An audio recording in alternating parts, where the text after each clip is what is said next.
You've seen photos of waterfalls with smooth, milky white water cascading down.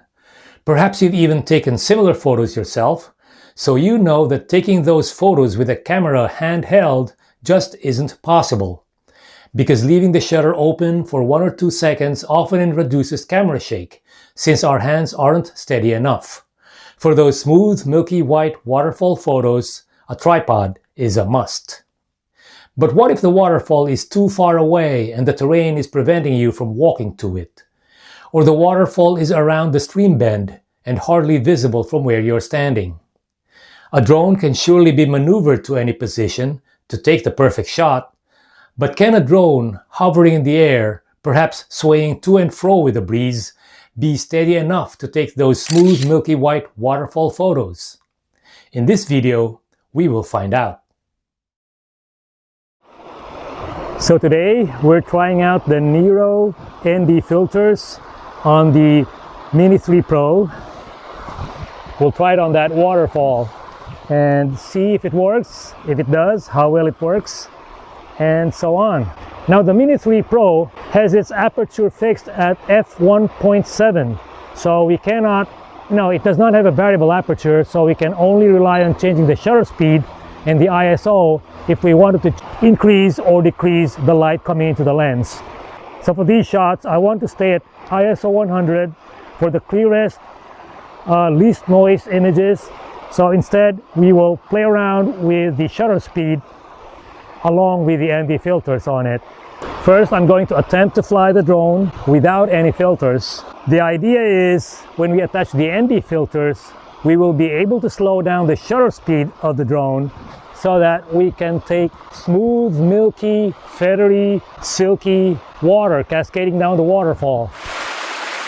We are at 1/15 of a second, taking automatic exposure bracketed shots of 5.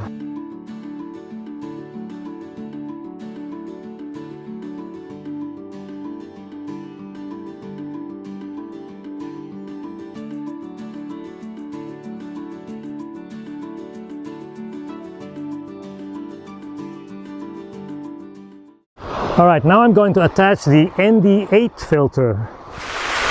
Twist it, and it clicks into place.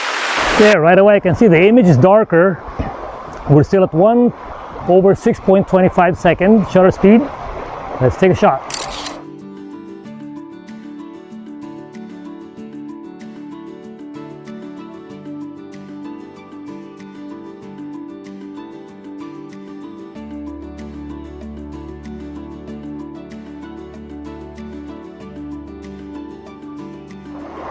All right, let's bring it back.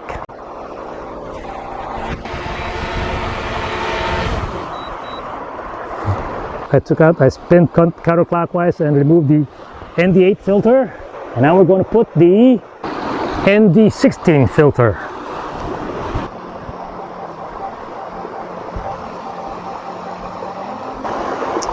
We're at 1/2 second shutter speed. I'm taking a bracket of 5 shots.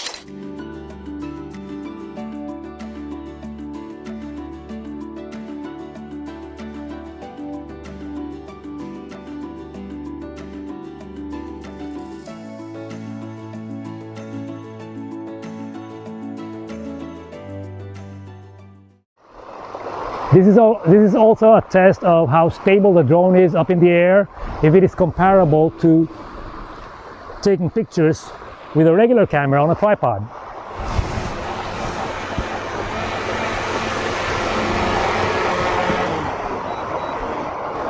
There are 5 ND filters. It goes all the way up to ND38. We've only tried the first 2, ND8 and ND16. The next one is ND32. I'm starting to think it's going to be too dark for the waterfall, but ideally you would be using the ND filters not in a cloudy, overcast day like this, but when the sun is bright and shining on the waterfall. But at least this gives us an idea how well ND filters work. I'm trying now the ND32 filter.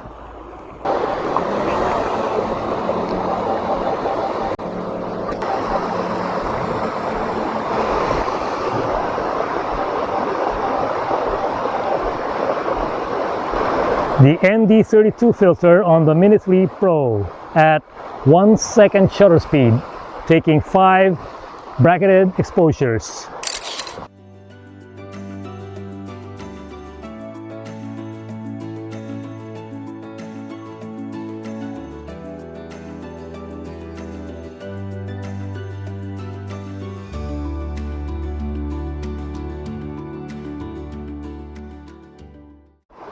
And we'll bring the drone back.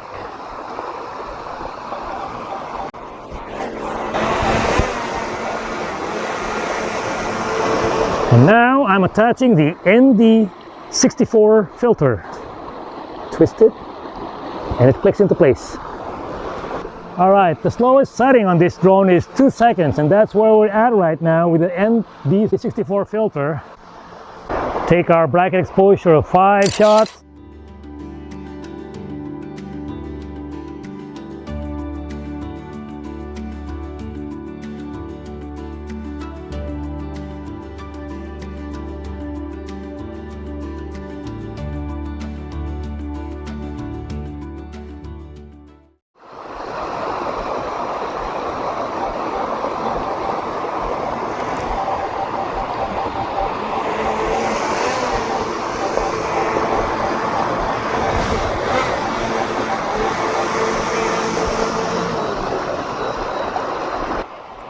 Now I brought with me also my Mavic 2 Pro. It does not have any filters on it, no ND filters, no polarizing filters, just the camera lens that came with the Mavic 2 Pro. And the object of this, I guess, experiment is to show you the manual settings that the Mavic 2 Pro has. The aperture is variable on the Mavic 2 Pro, so I'm going to set the aperture to a very small opening, maybe f11, and go from there. See how slow we can get the shutter speed to go.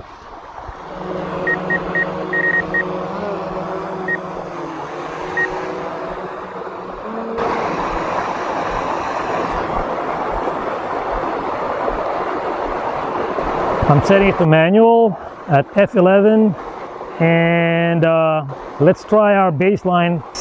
1/6 of a second.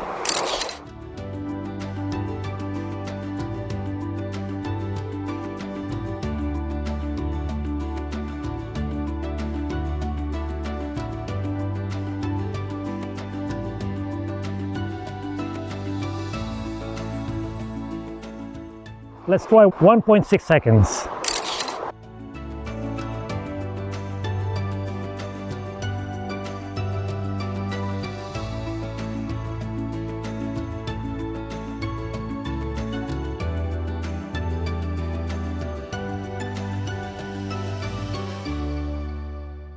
And just to show you what a waterfall looks like when we photograph it at a very high shutter speed, we will set our opening to the widest at 2.8 and then increase our shutter speed at 1/60th of a second.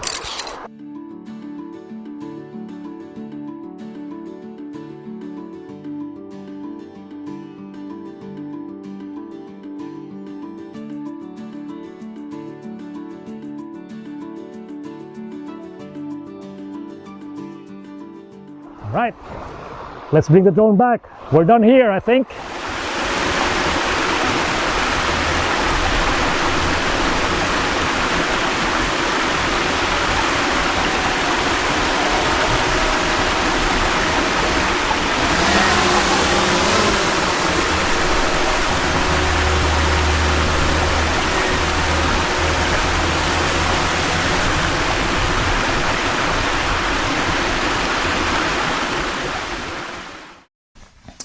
So, in this video, we've seen that waterfall photography with the drone is certainly possible. A drone can take as good an image of a waterfall as any land-based camera.